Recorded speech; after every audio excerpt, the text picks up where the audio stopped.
যার নাম দিয়েছেন শহীদ আল্লামা দেলাওয়ার হোসাইন সাইদি, কত বড় মাজলুম, 13টা বছর এক ঘরের ভেতরে কাটিয়ে গেল। আল্লাহ দোয়া করতেন মাঝে মাঝে, রব্বুল আলামিন আমাকে সাধারণ ভাবে মরণ দিও না, আল্লাহুম্মা ইন্নী আসআলুকা শাহাদাতান ফি সাবিলিক, তুমি যদি মরণ দিও আমাকে শাহাদাতের মরণ দিও। আল্লাহ কবুলও করেছে, সাধারণ ভাবে মারা যায়নি, ওনাকে মারা হয়েছে। অন্যায় ভাবে যাকে মারা হয় ইসলামের দৃষ্টিতে তাকে শহীদ বলা হয়। কথা বলো না কেন? আবু সাইদকে যে অন্যায় ভাবে মারা হয়েছে, এরপরও যারা শহীদ বলতে রাজি ছিলেন না, এখন চাপে পড়ে তারা শহীদ বলছে।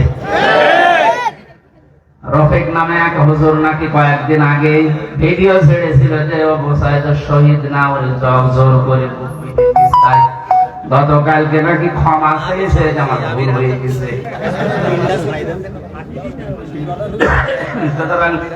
ভুল যখন স্বীকার করেছেন, এখন আর উল্টা পাল্টা কথা বলবেন না, কারণ এখন আর জালেমরা এদেশে নেই। জালেম সব পালিয়েছে, আর যারা আছে সব গর্তের ভেতরে আছে। আল্লামা বলেছিলেন না, ইন্দুরের গর্ত পাবা না, তার দোয়া কবুল হয়ে গেছে। ইন্দুরের গর্ত আর পাচ্ছে না। আজকেও দেখলাম একজনকে জুতার মালা পরিয়ে জালেমের জুলুমের প্রতিশোধ নিচ্ছে জনগণ। এই 17-18 দিন হয়ে গেল, এরপরও যদি আপনার জুতার মালা এখনো না সরে, এ দেশে জালেমদের আর জায়গা হবে বলে আমার বিশ্বাস হয় না। জালেম ছাড়া ওনারা হয় বিধান নেই, না মরে যান। বহু মানুষের ক্ষতি করছে। রব্বিলা তাজারনি আলাল আরদি মিনাল কাফিরিনা দাজ্জারা। নূহ আলাইহিস সালাম বলেছিলেন, আল্লাহ কাফেরদের একটা আন্ডা বাচ্চা পর্যন্ত জমিনে না থাকে, কারণ ওর পক্ষ থেকে যেটা জন্মাবে ওইটাও হারামি হবে।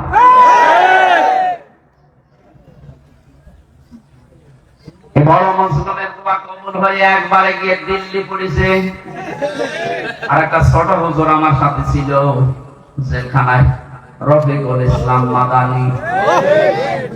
পিসকে হুজুর বলে, পিসকে না, ওর বয়স এখন 30 বছর। ও আমার বলছিল, আমাকে যখন রিমান্ডে নিয়েছে প্রশাসন নিয়ে, হাতির ঝিলে রাত 12:30টার দিকে 1টার দিকে নিয়ে আমার পুরা উলঙ্গ করে হাতে সিগারেট লাগিয়ে অর্ধ উলঙ্গ মেয়ে মানুষ আমার পাশে দাঁড় করিয়ে ছবি তুলিস, তুই এই ছবি তুলে। ওই সময় আমি চোখের পানি ফেলে কেঁদেছিলাম। আর এক এসআই কে জিজ্ঞাসা করলাম যে, ভাই আপনারা যা করছেন আমার সাথে, এটা কি হারুন স্যার জানে? জানে না মানে মনে তো কর, যেহেতু মুসলিম, এখানে ছোট হুজুর দোয়া করেছে, আল্লাহ আমাকে সেভাবে সব উলঙ্গ করে ওরা দেখেছে, জাতিকেও দেখাবে বলে ওরা জানিয়ে গেল যে জাতিরে দেখাবো, তুমি অন্তত আশাই করো হারুনকে ছেড়ো না। আল্লাহ এখানে ছাড়ে নাই। পরে দুনিয়ায় আল্লাহ দেখায়নি, রাস্তায় বের হতে পারে না, বের হতে পরে 3 ইঞ্চি শয়তানি করবে আর তার ইজ্জত শেষ করে দিয়েছে। যেইগুলো মুসলমানদের ইসলামের আলেমদের সাথে বিয়াদবি করেছে, প্রত্যেকের চরিত্র এখন ফাঁস হয়ে যাচ্ছে। বাংলাদেশে বহু জেলাতে এই মাইক এভাবে কেড়ে নিয়েছে এই জনগণ নামে এই জালেম। জনগণের নাম নিয়ে প্রতিনিধি হয়েছে, অথচ আল্লাহর কথা বলতে বলতে হঠাৎ করে মাইক কেড়ে নিয়ে আলেমকে গালি দেয়। এমন অপমান আল্লাহ এখন করছে, মুখ দেখানো দায় হয়ে গেছে তাদের। আমার মনে হয় হারুনের যে অবস্থা এখন, যে কয় ইঞ্চি বলে, ও ছোট হুজুরকে যা করেছিল তার চাইতে ডবল অপমান আল্লাহ করেনি। কারণ নবীজির হাদিস ছিল, মাজলুমের বরদোয়া আর আল্লাহর ভেতরে কোনো পর্দা নেই, সরাসরি কবুল হয়ে যায়। সুবহানাল্লাহ। ও যদি সাতক্ষীরার এই ময়দানে, আমার বাড়ি তো কিশোরগঞ্জে, সাতক্ষীরা জেলায় যদি এখন আসে, আর ওর চেহারা তো পরিচিত, কারো লাগবে না, ছেলে মেয়েরা যারা আছে পিটিয়ে মেরে থাকবে। এটা এই ছোট হুজুরের বরদোয়া। বড়টার বরদোয়া কবুল হয়েছে, ছোটটারও কবুল হয়েছে। বড়টার বড় দোয়া কবুল হয়ে দিল্লি পড়েছে, ছোটটার বড় দোয়া কবুল হয়ে কয়েক ইঞ্চি বেশি। মানে মেজো যারা আমরা আছি আমাদের দোয়া কবুল হবে না? যা করেছেন আমাদের সাথে আল্লাহ যেন ঠিক ওই রকম করে। আপনি টের পাবেন কত অসহায় করে রেখেছিলেন মাটির নিচে। আমাদের দুনিয়ায় কি আছে কিছু জানতাম না।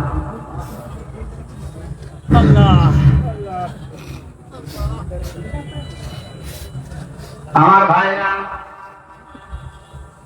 সাতক্ষীরার মানুষদেরকে, চাঁপাইনবাবগঞ্জের মানুষদেরকে, ঝিনাইদহ জেলার মানুষদেরকে বাংলাদেশের অন্যান্য মুসলমানেরা একটু বেশি ভালোবাসে, মন থেকে দোয়া করে, কারণ এরা ইসলামের জন্য যা হারিয়েছে আল্লাহ পাকের উদ্দেশ্যে যেন তাদেরকে জান্নাত দিয়ে পূরণ করে দেয়।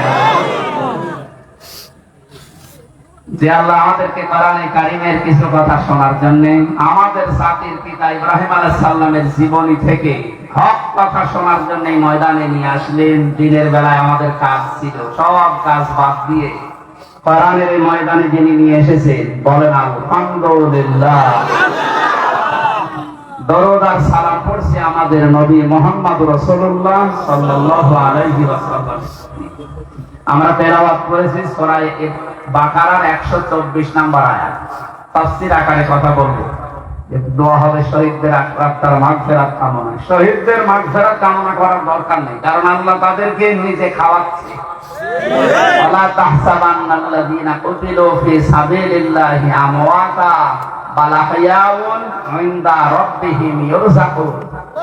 সূরা আলে ইমরানের 169 নম্বর আয়াত। আল্লাহ পাক জানিয়েছেন, হে পৃথিবীর মানুষেরা, আমি আল্লাহ যাদেরকে শাহাদাতের মর্যাদা দিয়েছি এদেরকে মৃত ভাববা না, বলবা না তো বলবাই না। ওয়ালা তাকুলু লিমা ইউকতালু ফি সাবিলিল্লাহি আমওয়াত। এই আয়াত দ্বারা আল্লাহ মুখের উপরে নোটিশ দিয়েছেন, শহীদদেরকে মরে গেছে কথা বলবা না, শহীদ হয়েছে। আর এই সূরা আলে ইমরান দিয়ে আল্লাহ জানিয়েছেন যে মনে মনে ধারণাও করবা না যে শহীদরা মারা গেছে, কারণ জীবন পর্যন্ত যে লোকটা জালেমের সামনে দিয়ে দিতে পারে একে মারা গেছে মনে মনে বলো গুনাহ কাজ। এই জন্য আল্লাহ ওয়ালা তাহসাবান্নাল্লাযীনা দিয়েছে, মনে মনে ধারণাও করবা না। খুব দামি শব্দ এটা, যার তার নামের আগে শহীদ লাগিয়ে দিলেই হবে। সুতরাং এই মানুষগুলোকে আমরা ধারণা যেন না করে যে ওরা এমনি এমনি মারা গেছে, ওরা তো জীবিত, ওরা আমাদের চাইতে উত্তম খাবার আল্লাহর জান্নাতের ভেতরে খাচ্ছে। সুবহানাল্লাহ।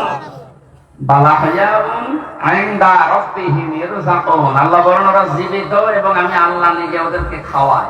সুবহানাল্লাহ। আর যারে তারে আমি পথ থেকে ধরে এনে শাহাদাতের মর্যাদা দিয়ে দেব, বিষয়টা এমন না।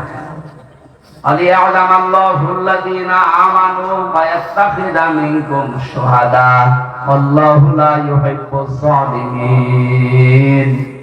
সূরা আলে ইমরানের 140 নম্বর আয়াতের শেষের দিকে আছে, যাদের জীবন যৌবন আমি আল্লাহর কাছে পছন্দ হয়, ভালো লাগে, এই মানুষগুলোকে আমি আল্লাহ এমনিতেই মরণ দেই না, এদেরকে আমি আল্লাহ শাহাদাতের মরণ দিয়ে ধন্য করি। আর জালেমদেরকে আমি আল্লাহ ভালোবাসি না। জোরে বলেন নাউযুবিল্লাহ। জালেমদেরকে সদানোর সময় এখনো আছে, যদিও জালেমদের আল্লাহ হেদায়েত বঞ্চিত করে দেয়। আল্লাহু লা ইয়াহদিল কওমাজ জালিমিন। জালেমদেরকে আমি আল্লাহ পথ দেখাই না, হেদায়েত দেই না। কে বলছে? আল্লাহ। এজন্য ওদের জন্য দোয়া করে লাভ নেই। যারা জুলুম করেছিলেন আপনার জন্য দোয়া করেও লাভ হবে না, কারণ আপনার জন্য দোয়া করলে আল্লাহ কবুল করবে না। আপনি জীবনটা নষ্ট করে ফেললেন, দুনিয়াও শেষ আপনার, আর আখিরাতে আপনি আল্লাহর মামলার আসামি। এই সাতক্ষীরায় যারা জুলুম করেছেন প্রকাশ্যে গোপনে, সে যে বিভাগেই হোক, প্রশাসনে হোক, বিচার ব্যবস্থায় হোক, আর এই জনপ্রতিনিধির নাম নিয়ে, বিভিন্ন হাইব্রিড নেতা নাম নিয়ে যাই করেছেন, আপনাকে আল্লাহ মাফ করবে। আল্লাহ মাফ করবেন। আপনার বলার দরকার কি? হ্যাঁ, আমার বলার দরকার আছে। কোরআনে কারীম আমাকে বলতে বলছে, ইন্নামাস সাবিলু আলাল্লাযীনা ইয়াজলিমুনান নাস।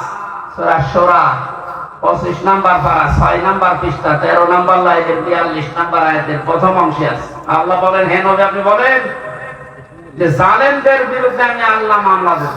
কে? সুতরাং এই দেশে যারা জালেম ছিল এরা আমার হামজার মামলার আসামি না, আমি তো মামলা করবই। এরা মামলার আসামি হচ্ছে সরাসরি আল্লাহ। এই দেশে আল্লাহর মামলার আসামি, তাদের উপরে দয়া দেখিয়ে লাভ আছে? ওরা যেমন কষ্ট দিয়েছে, আমার মনে হয় ওদেরকে ওইরকম একটু কষ্ট দিয়ে বোঝানো দরকার যে দেখ ঠেলা কেন। আলেমদের গায়ে হাত দিয়ে শুধু না, পায়ে ডান্ডা বেড়ি দিয়ে, হাতে হ্যান্ডকাপ লাগিয়ে, যেটা লাগালে হাত কেটে যায়, মাথায় দড়ি দিয়ে, কালো কাপড় দিয়ে চোখ বেঁধে, গরুর মতো ছাগলের মতো টানতে টানতে নিয়ে যেতে না মুরব্বী আলেম আমি দেখেছি জেলখানায়, মাওলানা রফিকুল ইসলাম খান, অধ্যাপক মিয়া গোলাম পরওয়ার, এই খুলনা। এইরকম মানের মানুষ, ডাক্তার শফিকুর রহমান, মাওলানা মামুনুল হক, কত বয়স বলেন তো? 50-52 বছর বয়স, কারো 60-65 বছর বয়স।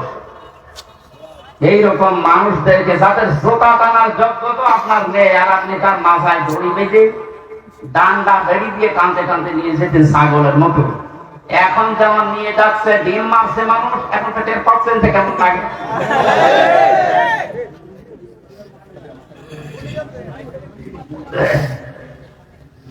এখন যে শয়তানগুলো রিমান্ডে আছে, কয়েকদিনের পত্রিকা এবং এই যে ভিডিও আসতেছে, রিমান্ডে এখন তো আমাদের মতো কষ্ট এদের দিতে দিচ্ছে না, আদালত নাকি বলে দিয়েছে ওইসব দরকার নেই, খালি এনে জিজ্ঞাসা করে, শুধু জিজ্ঞাসা করছে তাই নাকি কাঁদছে। আর কিছু শয়তান আছে, কিছু কথা বলেন খুব হাসছে, মানে পাগলের ভয় তৈরি। রিমান্ডে আমাদের দেখা যায় হাতের নখ বলছে, দেখে এইগুলো দিয়ে আমরা নখ তুলি। আমার মনে হয় ওদেরকে যদি নখ নাও তুলে শুধু দেখান, এইটাই এমনি মরি যাবে। আমার কাছের ঘরের ভেতরে মাটির নিচে যখন ওই যন্ত্রপাতি গুলো বের করে বলছিল যে এই দেখেন এইগুলো দিয়ে আমরা নখ তুলি, বলেন তো সব ওরা, আমি একা, পৃথিবীর কেউ জানে না, সব থেকে বিচ্ছিন্ন। কেমন লাগে ওই সময়? আর আপনাদের তো তাও আদালত বলেছে না কিছু বলবেন না, শুধু জিজ্ঞাসা করবেন। জিজ্ঞাসা করলে আপনি কাঁদতেছে।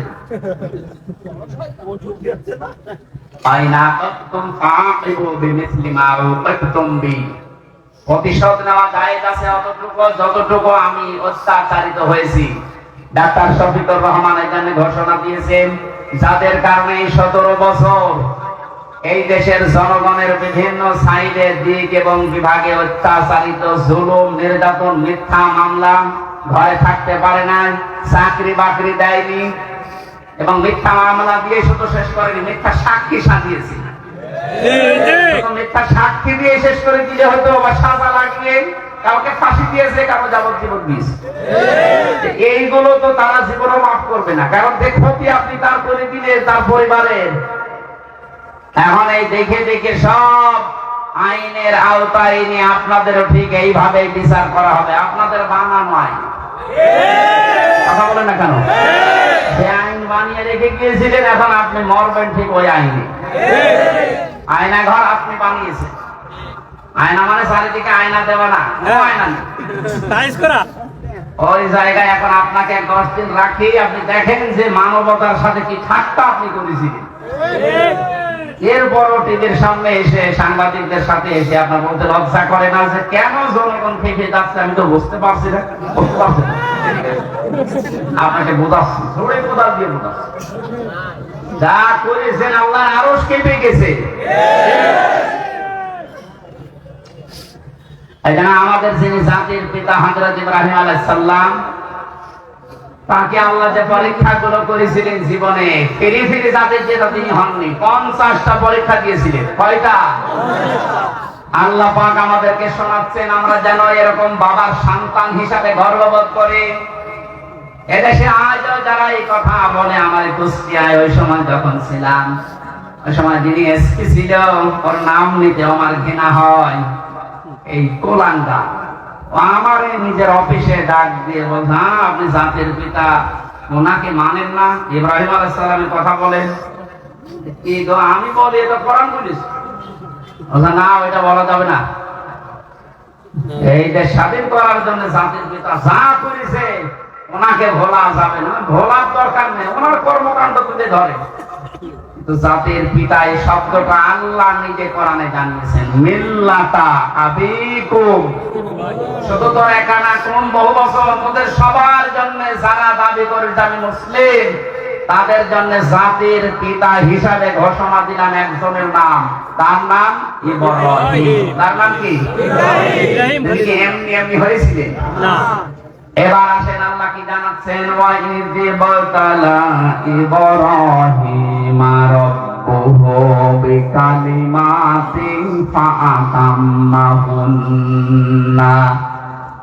আল্লাহ পাক বলেন আমার নবী ইব্রাহিমকে আমি আল্লাহ পদে পদে পরীক্ষা করেছিলাম, আর প্রতিটি পরীক্ষায় তিনি উত্তীর্ণ হয়েছিলেন। সুবহানাল্লাহ। যতগুলো বাক্য দিয়ে, যতগুলো কাজ দিয়ে তাকে জীবনে পরীক্ষা করলাম, তোমাদের যিনি জাতির পিতা, তোমরা যার সন্তান হিসাবে গর্ববোধ করো, তোমাদের এই বাবা কোনদিন ফেল করেননি। সাতক্ষীরার মানুষেরা আপনারা পরিচয় দিয়ে গর্ববোধ করবেন, কারণ আপনারাও ফেল করেননি।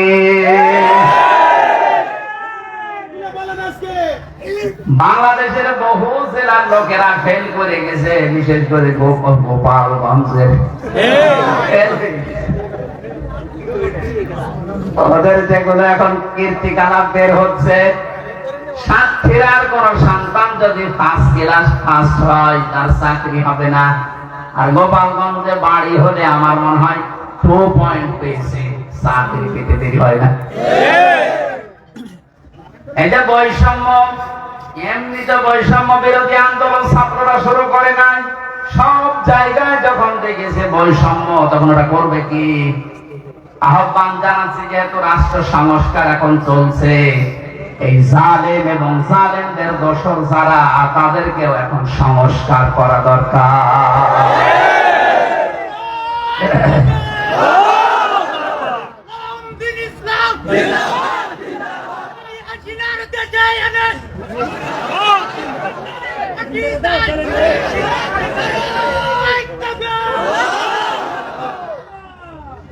সাতক্ষীরাবাসী 50টা পরীক্ষার ভেতরে আমি পেয়েছি ঈমান সম্পর্কে পুরা কোরআনে আল্লাহ জানিয়েছেন, তোমাদের পিতাকে 10টা পরীক্ষা করেছিলাম।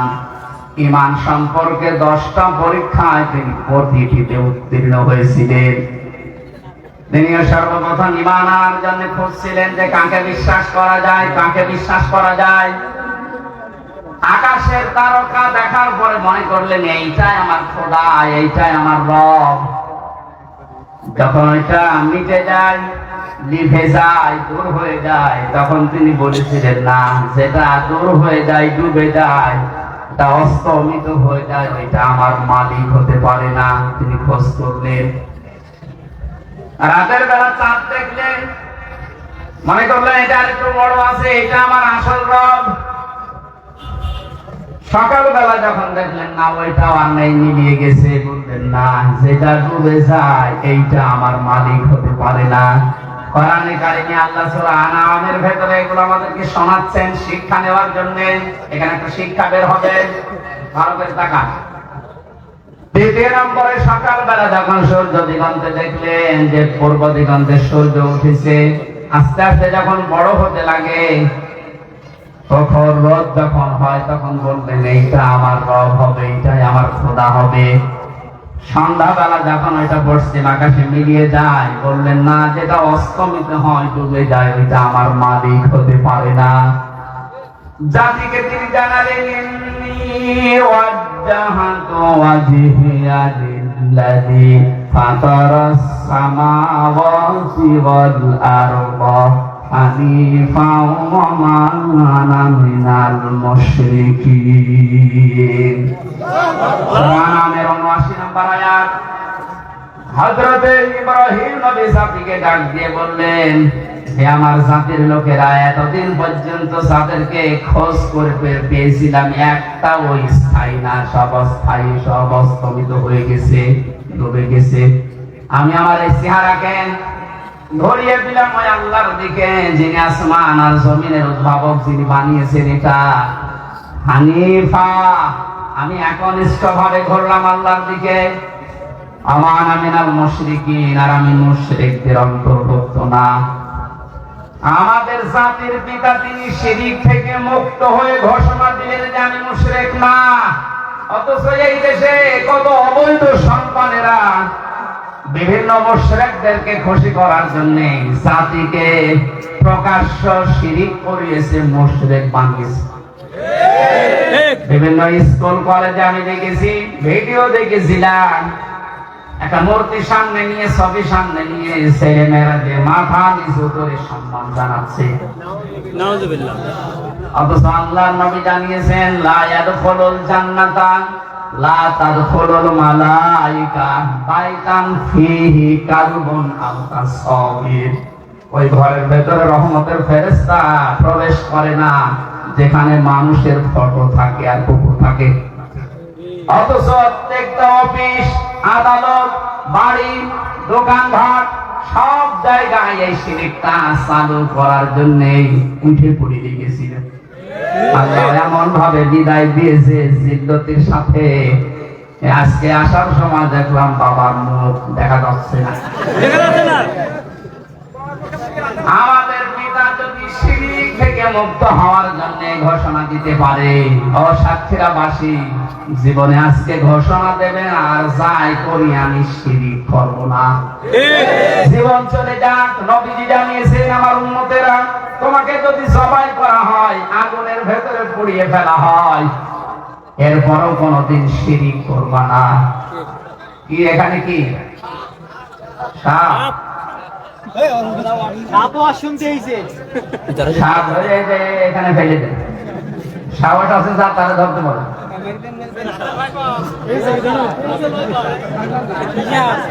ধোড়া সাপ আর কি রসনের সাথে জীবন যৌবন সব শেষ। সাহস যার আছে তারা বলেন যে মাথা চেপে ধরে এদিকে ফেলে দিচ্ছে। কি হইলো, আপনি কি ওটা হাতে করে বসে আছে? আসেন, মেরে ফেলেছেন।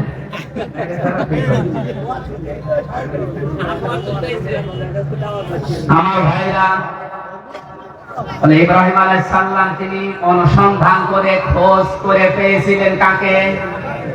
বলো না কেন? আর আমাদেরকে এই জাতির আলেমরা নবীর ওয়ারিসরা চোখে আঙ্গুল দিয়ে দেখায়, এরপরও আমরা সত্যকে সত্য জানার পর মানতে চাই না। উনি ইব্রাহিম আলাইহিস সালাম জাতির পিতা হয়েছিলেন, প্রথম পরীক্ষায় পাস। তিনি ঈমানের 10টা পরীক্ষা দিয়েছিলেন, এখানে আমরা 3টা পেয়েছি। একটা তারকা দিয়ে, একটা চন্দ্র দিয়ে, আর একটা সূর্য দিয়ে। রব্বুল আলামিন বলেন তাকে আমল সম্পর্কে আমি পরীক্ষা করেছিলাম 30টা। প্রতিটি আমলে হযরত ইব্রাহিম আলাইহিস সালাম তিনি পাস করেছিলেন। হযরত ইব্রাহিম আলাইহিস সালাম যে 30টা পরীক্ষা দিলেন আমলের, এটা সূরা তাওবার ভেতরে পেয়েছি 112 নম্বর আয়াতে 10টা, সূরা মুমিনুনের 1 থেকে 10 নম্বর আয়াত পর্যন্ত 10টা, সূরা আহজাবের 35 নম্বর আয়াতে 10টা। এখন তাফসীর আকারে যদি এক একটা পয়েন্টের উপরে বলতে চাই অন্তত 3 দিন সময় লাগবে। এটাকে সামারাইজ করে বলছি, আমরা যদি হযরত ইব্রাহিম নবীর মতো আমলেও পাস করতে চাই, সূরা তাওবা, সূরা মুমিনুন, সূরা আহজাবের যে আয়াত নাম্বার বললাম, এইগুলো অবশ্যই আপনাকে জীবনে মিলিয়ে দেখাতে হবে। ঠিক, আল্লাহ আমাদেরকে প্রতিটা বিষয় আমাদের প্র্যাকটিক্যাল লাইফে মিলানোর তৌফিক দিন, কারণ আমরা যোগ্য বাবার যোগ্য সন্তান হতে চাই। এমন সন্তান আপনি রেখে গেলেন, সন্তানের কারণে আজ হাজারো মানুষ ধিক্কার দিচ্ছে, গালিগালাজ করছে। ঠিক, প্রফেসর ডক্টর মোহাম্মদ ইউনূসকে জিজ্ঞাসা করেছে যে উনি তো চলে গেল পালিয়ে, এখন ওনার বাবার এই যে মানুষ ভেঙে ফেলছে, কি করেন, কি বলেন আপনি? উনি জবাব দিয়েছে, ওনার মেয়ে জিজ্ঞাসা করেন কি কাজ করেছে তার মেয়ে, দেশে যেতে দেরি, তার বাবা আর দাঁড়িয়ে থাকতে পারে নাই। আমি কি করে বলবো যে করেছে এগুলো? তার মেয়েকে জিজ্ঞাসা করেন, জবাব পাবেন। মেয়েরে পাবেন কোথায়? সে নাকি এখন খান থেকে মাঝে মাঝে ভিডিও বার্তায় কথা বলছে, কিছু কিছু জালেম তার সাথে কথা বলে আর এখান থেকে সাহস দিচ্ছে, আপা ভয় পাবেন না, ঘাবড়াবেন না, আপনি ঘাবড়িয়ে গেলে আমরা নরম হয়ে যাই। ওই সন্তানটাকে ধরেছে, এখন আপনার ভয় পাওয়া না, নরম হওয়া না, আপনি নরম হয়ে যাবেন। আপনি কাঁপেন, আপনি কাঁপে যাবেন, আমরা নরমই করি। এরপরে পেয়েছে ফিতরাত বা স্বভাব সম্পর্কে তিনি 10টা পরীক্ষা করেছিলেন। এটা মারেফত কোরআন, তাফসীরে হাক্কানি এগুলোতে পাবেন। আমি একটা একটা করে এবার তাফসীর আকারে পয়েন্ট আকারে বের করছি। হযরত ইব্রাহিম আলাইহিস সালামকে তিনি পরীক্ষা করেছিলেন। এটা আম্বিয়ার ভেতরে আছে 51 থেকে 59 নাম্বার আয়াত পর্যন্ত। আমি আয়াতগুলো লম্বা করে বলতে গেলে দেরি হয়ে যাবে, কারণ সামনে আযান, মাগরিবের পরে আবার অনুষ্ঠান আছে সদরে, তাড়াতাড়ি করছি।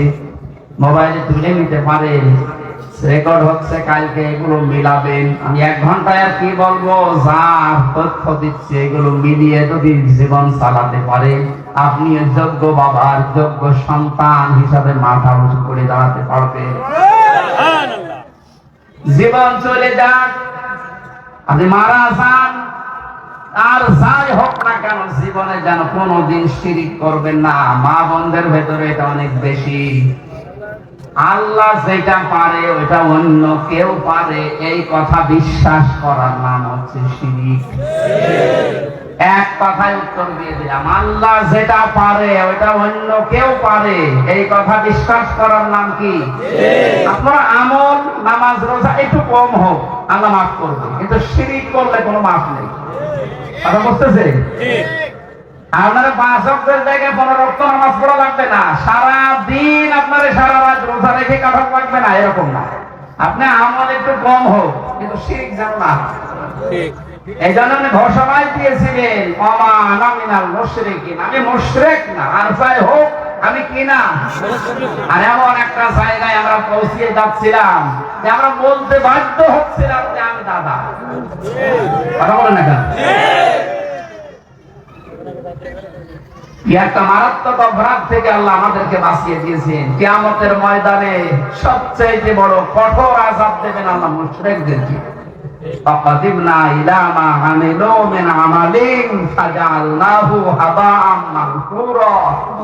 সূরা ফুরকানের ভেতরে আছে, আল্লাহ বলেন কিয়ামতে যখন আমলনামা সামনে আসবে, যদি শিরক কিছু পায়, ওটা ধনী গণার মতো মুখের উপরে নিক্ষেপ করে বলবো তো কোনো বিচার নেই। ধরে বলেন নাউযুবিল্লাহ। সাতক্ষীরাবাসী আমি জানি এই সমস্ত জেলাতে ইসলামী আন্দোলন একামতে দিনের সৈনিকরা, মা বোনেরা বেশি।